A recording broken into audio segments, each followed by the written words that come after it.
Indonesia berkembang. Itu pun dari pengalaman saya punya background dari tahun 2011, punya pengalaman lapangan melatih tim nasional U16, U17, U18, U19, 2 periode, U20, U21, U22 dan terakhir U23 di SEA Games.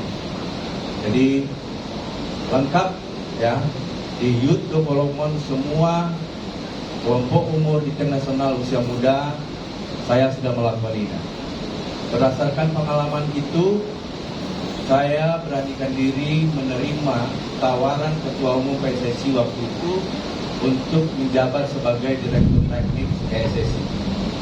Yang kedua, saya punya background sudah melakoni pertandingan-pertandingan tingkat Asia Tenggara, tingkat Asia, dan saya pernah tingkat dunia di dalam level yang lebih kecil yaitu Toulon turnamen, dan saya tahu persis kualitas kita dibandingkan dengan tim-tim yang ada di Asia Tenggara, tim-tim yang ada di Asia, dan tim-tim yang ada di dunia.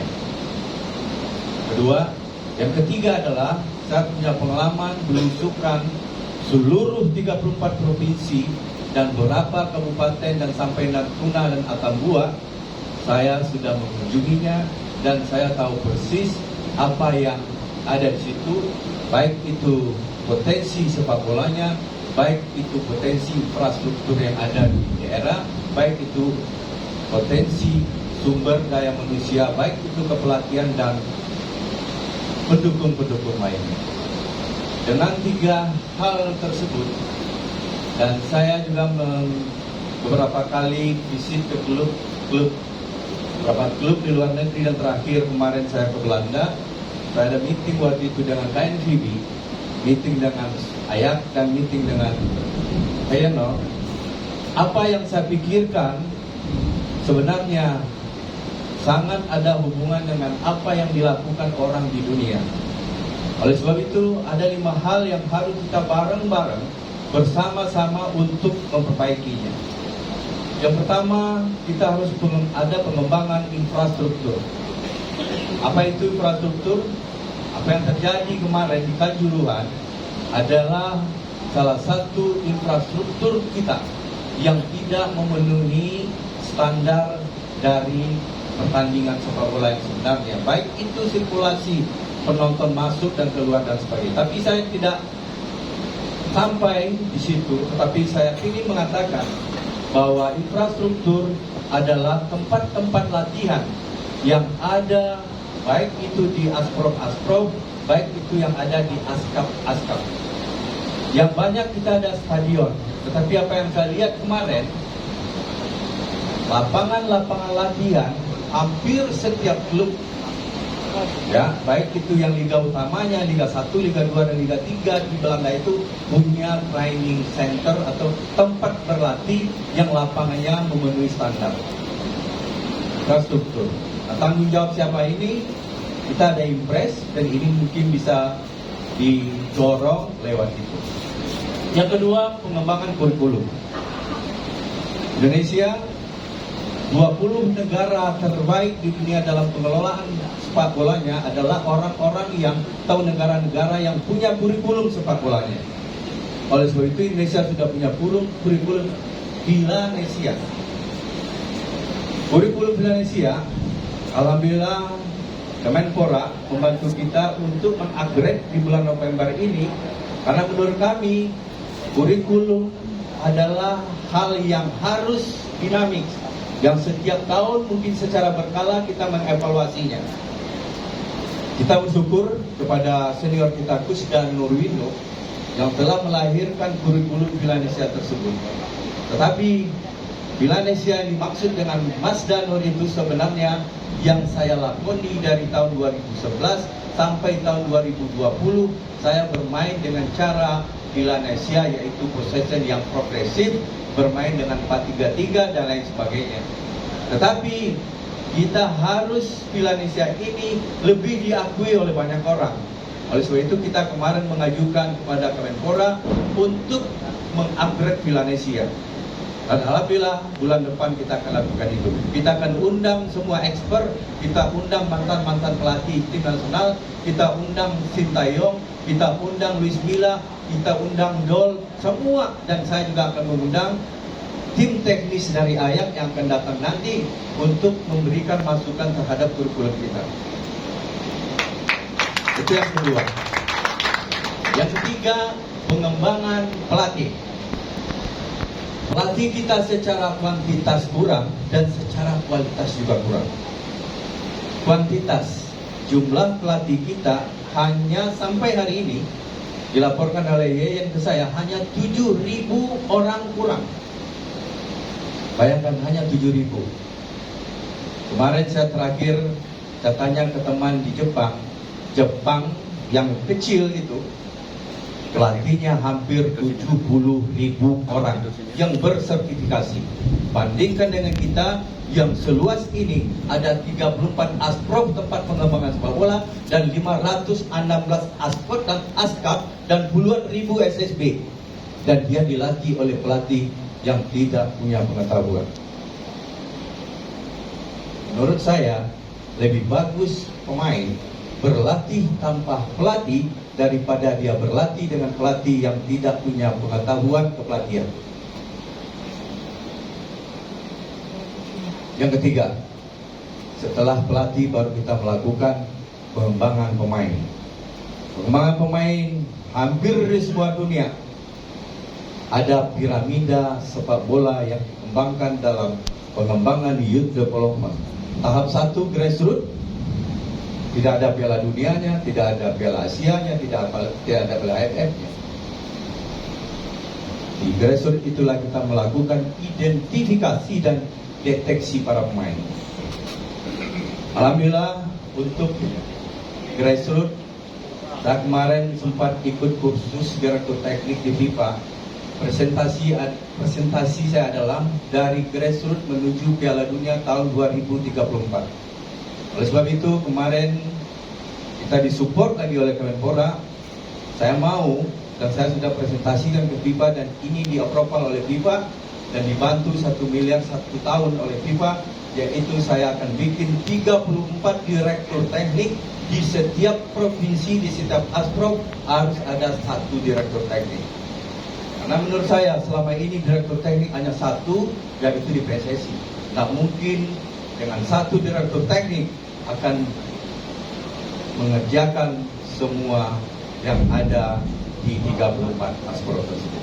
Alhamdulillah tahun ini kita akan SK-kan para pelatih tersebut, para direktur teknik tersebut di daerah. Yang kerjanya adalah khusus untuk melakukan kegiatan kepelatihan, kegiatan pembinaan mulai dari grassroots, youth formatif fase 13-15 tahun, dan youth final fase 16-19 tahun. Piramida pembinaan FIFA. Grassroots 6-12 tahun, youth formatif fase 13-15 tahun, ada AFF U16, ada AFF U15, dan ada Piala Asia U17, dan diakhiri oleh FIFA Piala Dunia U17. Kalau Piala Dunianya ganjil, tahun kelahirannya genap. Sekarang yang kemarin gagal oleh Bima adalah kelahiran 2006-2007. Next U17 untuk menuju Piala Dunia U17 kelahiran 2008-2009. Untuk Piala Dunia U20 tahun kelahirannya ganjil dan itu tidak akan berubah. Tidak akan berubah.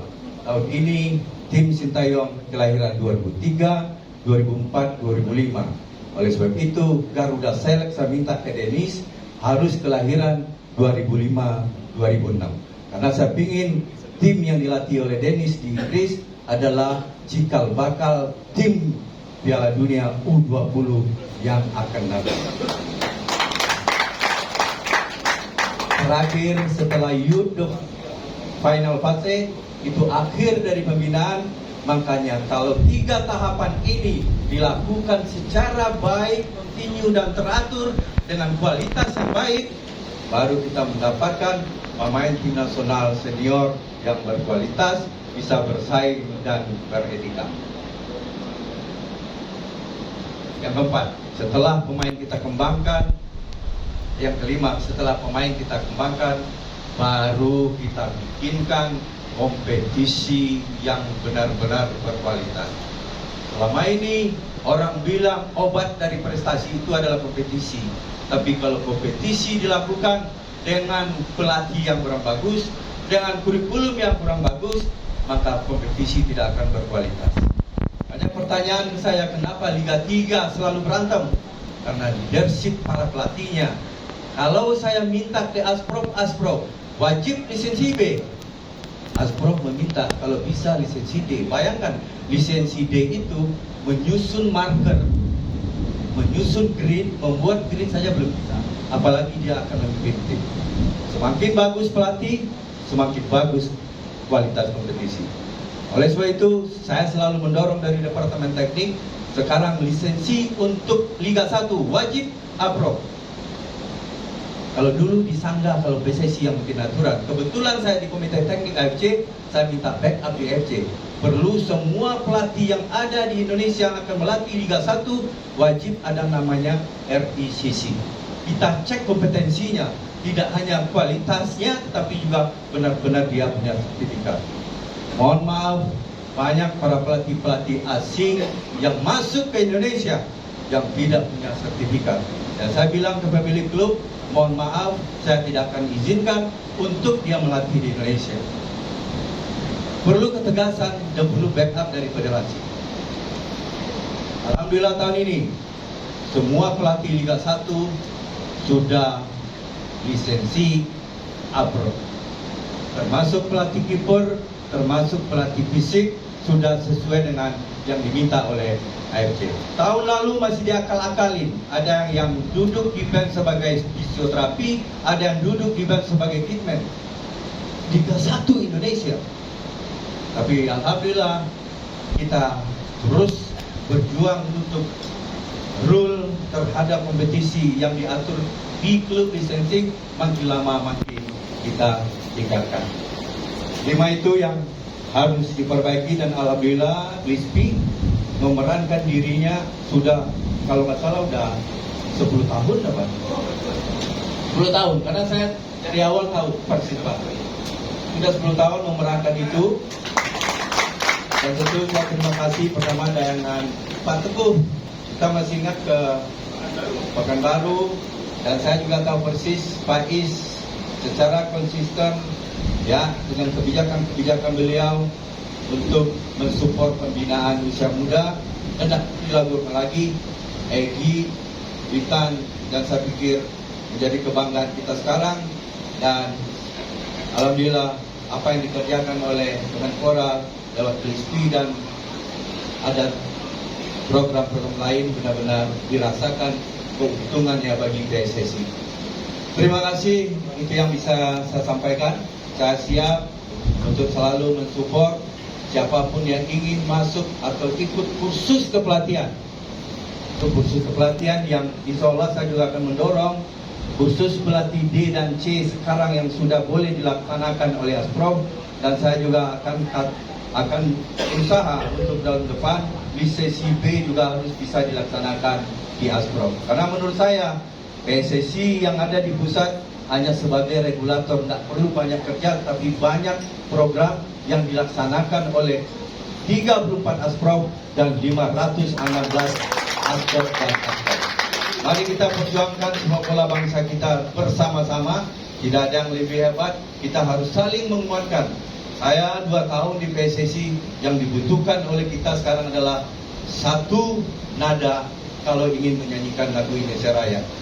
Kalau ada kekurangan teman, kita support kekurangan teman. Kita harus saling menguatkan, karena tanpa saling menguatkan, tanpa saling support, kita akan terpecah terus, dan orang luar akan ketawa terus melihat kita selalu bergonjang-ganjing dengan, bukan dengan program, tapi dengan persaingan-persaingan yang tidak baik. Terima kasih Pak Is, berikan kesempatan Pak Teguh, Pak Bagja. Mudah-mudahan teman-teman semua yang hadir di sini selalu istiqomah untuk sepak bola Indonesia yang jauh lebih baik. Assalamualaikum warahmatullahi wabarakatuh.